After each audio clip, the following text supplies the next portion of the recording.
Hey everyone, welcome to BrickVault. My name is Jack, and today we've got a very special set for you. This is the Ultimate Collector Series Assault on Hoth. This set is recommended for ages 12 and up. It is set number 75098, and it has 2,144 pieces. Included are a whopping 15 minifigs. We also get a Wampa and Tauntaun, and in terms of a Hoth layout, this set seems to be missing nearly nothing. With the purchase of this set during the May 4th promotion, we received this really cool Lego Hoth poster, and I really like the graphic for it. It's very simple. It has a really cool stylization to it. The paper is a bit thick and has a very nice quality, and it might just be worth framing. We also got this poster as well. This is the Star Wars Force Awakens Lego minifigure version of the poster, and unfortunately it came folded up, and those creases, at least on our poster, are going to be a little bit permanent, so it's probably not worth framing, but I'm sure we can find a space on the wall for it. Alright, let's take a look inside this gigantic box.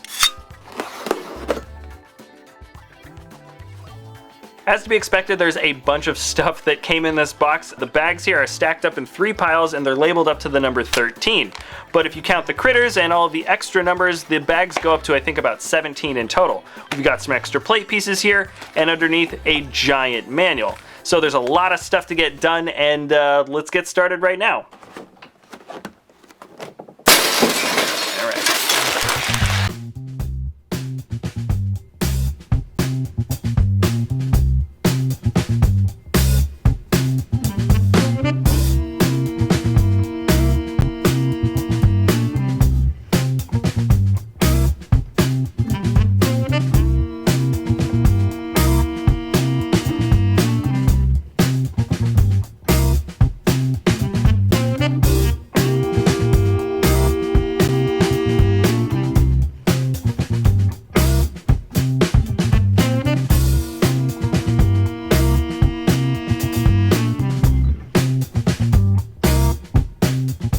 Okay, I've finished bags 1 through 3, and this is the main defense system for the Hoth Echo base. There's a lot of trenches and some big turrets, a bunch of play features, and also some really nice details for the weapons. So I'm going to get into it a little bit more in the review, but so far so good.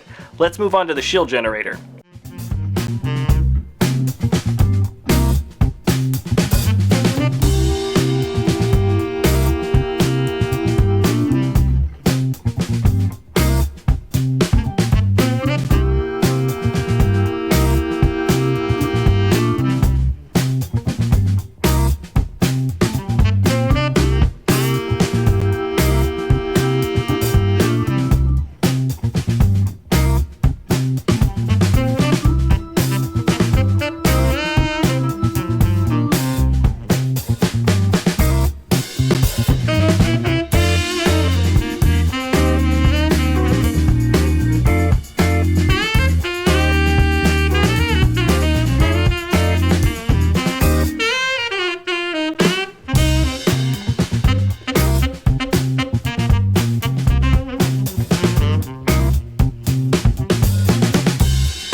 Okay, I'm definitely over halfway through the build now.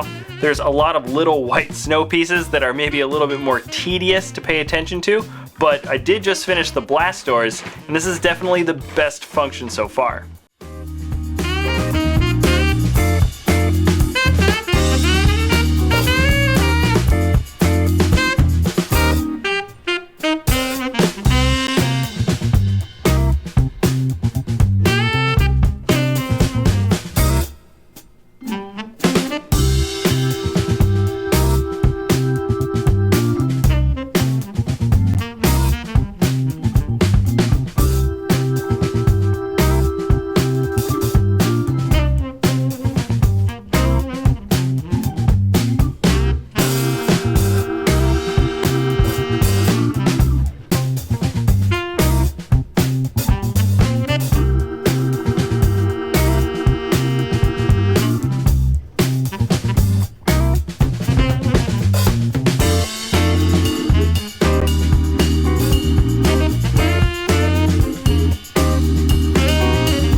just finished the build. First thoughts are I'm pleasantly surprised with some of the details that they added, and maybe there's a little bit lacking in other areas, but first let's get into the minifigs. Might as well start off with some of our favorites. Here is Han. He's got unique printing on the torso, but only ever so slightly. He's very similar to the other May the 4th Han, and that Han Solo from the Hoth attack set. The detailing was really good for those last figs, and I'd find it very hard for them to improve upon it. So what's different here is no actually real improvement. The tan scarf on the previous Hans, right at the top by his neck, is now white, and Han doesn't have a hood anymore, but instead a brown hairpiece and printing for a hood on his back. So really there's just some slight modifications to the old Han, but those modifications do make this guy exclusive to the set. Next up is our Luke Skywalker minifig, and he's got some new printing as well. Just about all the detailing for the torso is new and different. Some of the other Rebel soldiers in this set have a similar underlying vest with white arms, but the silver badge with blue dots is exclusive to Luke, as well as the belt looping around his waist. I don't think this detailing is an improvement upon the previous Hoth Luke, but what is an improvement is the printing for his face. He's got one slightly smirking face, but his alternate expression is a beat up printing, which we've never had. This is of course right after his encounter with the Wampa. So I'd say they took a slight step back for the printing of the body, but a step forward for the printing for the face. There's a lot of minifigs here, so let's knock the rest out in larger groups.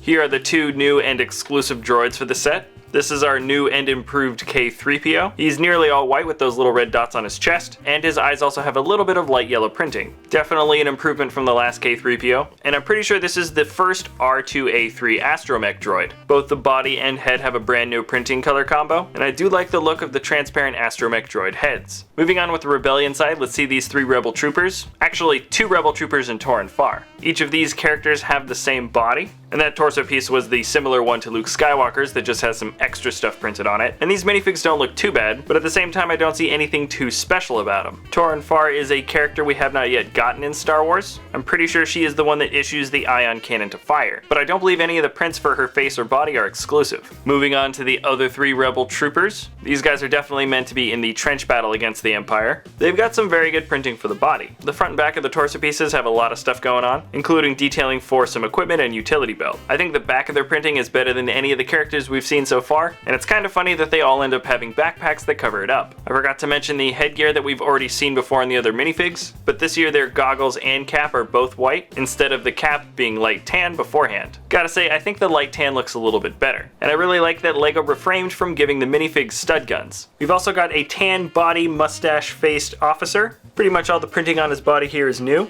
and you can tell he is an officer from the three red dots on his chest. Either that or the Predator has it out for him. And the last of the good guys are pretty cool. We have Wes Janssen with the checkered pilot's helmet, and Wedge Antilles with the green helmet. Both of these pilots fought valiantly in the Battle of Hoth, and it's nice to see that they got some really good custom prints for their helmets. Other than that, their bodies and faces are identical, and I know the printing for their pilot suit is not exclusive, but I'm pretty sure this alternate upset face expression is exclusive to this Hoth set. And as for the offense, we've got two snowtroopers right here. There's nothing exclusive about these guys. They are identical to the most recent version of other Imperial Stormtroopers, but this makes sense. I think it's kind of hard to improve upon a very good minifig already. They've got nice detailing on the front and back of their torsos. I always appreciate the LEGO built packs on their back, and the snowtrooper helmet definitely looks better than the older one. While we're touching on the Empire for this set, we might as well check out the stuff that they came with really quick before we get into the bigger base later. It was actually the first thing I did build in this set. Here is a speeder bike, a snow speeder bike,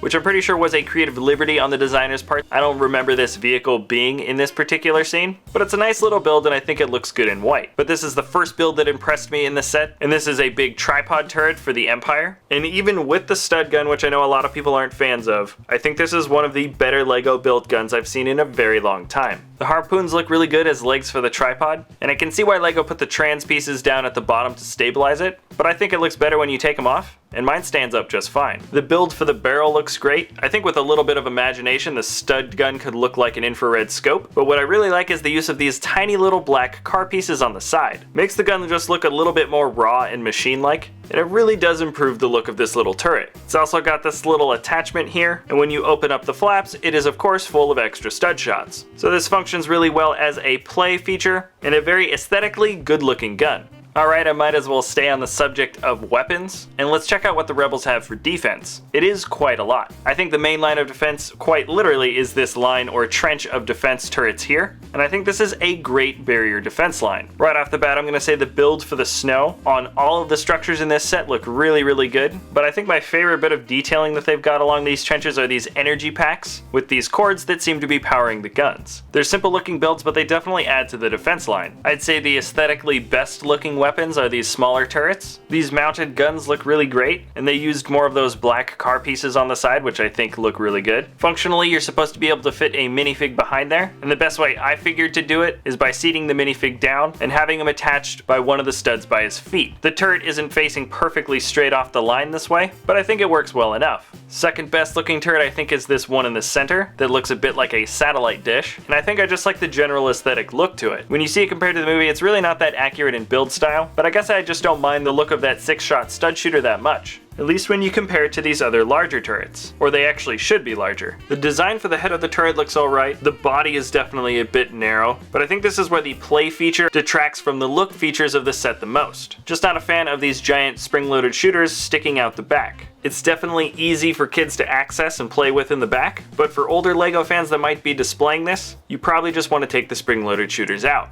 Alright, let's get to the biggest part of the set. This is the main part of the Echo base, and the front of these blast doors look really, really good. I like the design for the two front doors, and the teeth fit together very well. And I might have already shown you, but you can twist a single knob in the back to open and close them. It's a very smooth function, and I'm pretty happy with that part of the design. And I think the snowy terrain for the build around the doors looks really, really good too. You can see there are two blank spots at the top, and this is so you can detach and add weapons from other parts of the defense line to the top of the doors. So those other 3 defense turrets I just mentioned before are all built on the same base platforms like these ones, so you can switch any combination of guns out on any level. This is a really good idea for playability, and I think it works really well for display. Another creative liberty from the designers is this little crow's nest here. This existed at the Rebel base on episode 4, and not actually on Hoth. And it's a nice little feature. Not totally accurate, but I personally do like it when there are some creative liberties. Alright, let's move to the back of the doors now and check out the inside. This is where I am a little bit less impressed. There's a lot of gray pieces exposed for the back of the doors here, as well as the underlying Technic structure and all the gears. I feel like at least some of this could have been covered up a little better, because it makes it feel like the back of this is pretty much never supposed to be seen, even though there's actually some pretty nice structures on the inside. I really like this repair or loading crane for the snowspeeder. I appreciate that it's actually built from Technic pieces here. I think that kind of makes sense for a little machine like this, and it's a nice little function that it can slide around on this track. I like the little build for the command center here. It's a little bit small for sure, but I think it's done well.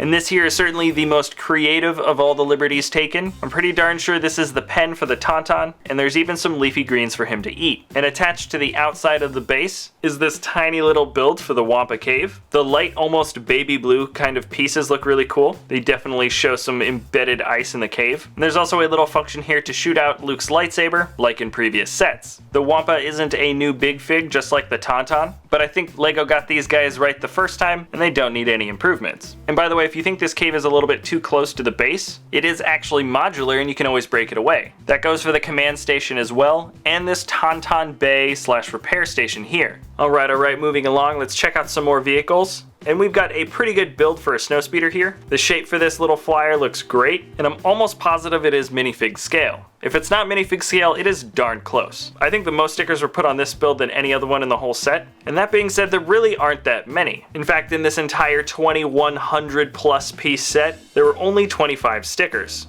which is less than a single car from a Speed Champion set these days. Sorry, getting back to the snowspeeder. It has these posable flaps on the side that help it turn just like in the movie. There is a stud gun in the back, which I think looks fine. It doesn't stick out too badly. And of course we've got our tow cable with hook. I think it's a good function, but of course there are no AT-ATs here to practice that on. And we're definitely not practicing it on this guy.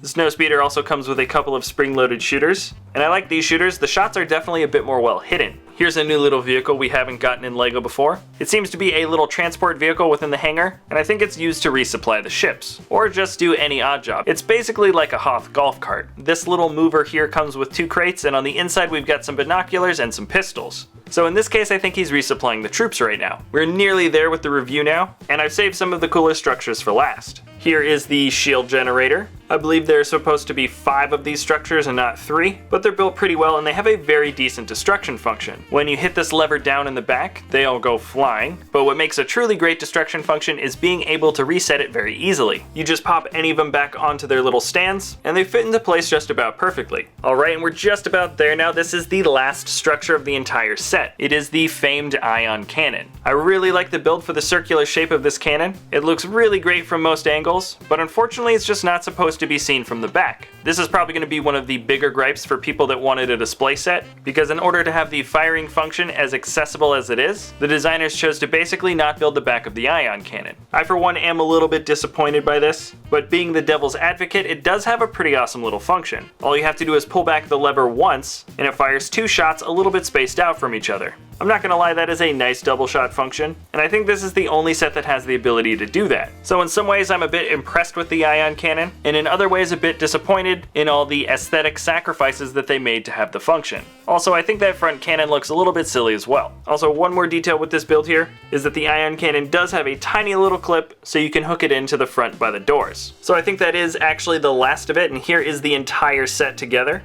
And I guess I've got some parting thoughts about the set, and that is that there are several Hoth sets already out there. LEGO's been making them for years, and if you own some or a few of those sets already, it makes it really hard to justify purchasing this particular set. Just about all of these structures have been built in LEGO before. I'd say the snowy terrain aspects of this set are probably the best, and we definitely have some really cool blast doors. I think this set was probably designed to look good enough for most adult fans to at least appreciate, and to be accessible and playable enough for those adult LEGO fans' kids to actually use. So in that particular regard, I think this set succeeds pretty well. So I guess what I'm trying to say, if you own a bunch of Hoth stuff already, this is probably not worth it, even with the handful of exclusive minifigs. But if you don't own any sets that have to do with Hoth, this is kind of the end-all and be-all set. Of course, you might want to also get an AT-AT.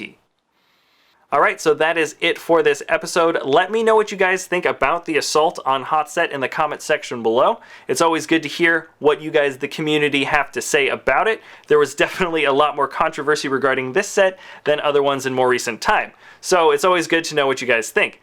Other than that, I will leave a link in the video description below if you want to buy the set, and if you enjoy our content, feel free to subscribe. We'll see you next time at BrickVault.